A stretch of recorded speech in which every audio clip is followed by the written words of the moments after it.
ছবিটার নাম হইল গিয়া স্তব্ধ। আমি গিয়া যখন ছবিটা রিলিজ হবে খালিটা দেখবেন। এই আর মুকুল নেত্রবাদী পরিচালিত লালবাই, লাল মোহাম্মদ, আমাদের লালবাই ক্যামেরাম্যান, সবাই মিলাই দিলে আমরা কাজ করতে। সবাই ভালো থাকবেন, দোয়া দেবেন আমার লেগে। ফিরোজ ভাই কিছু বলেন। আসসালামু আলাইকুম। আসসালামু আলাইকুম।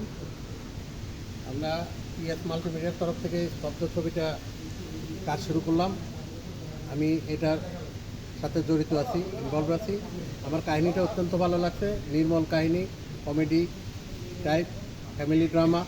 এটা দেখে আপনারা আনন্দ পাবেন।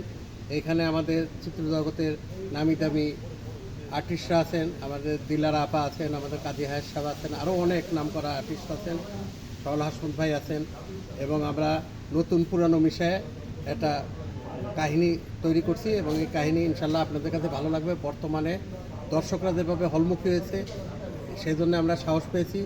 এই পিএস মাল্টিমিডিয়ার এটা তৃতীয় ছবি।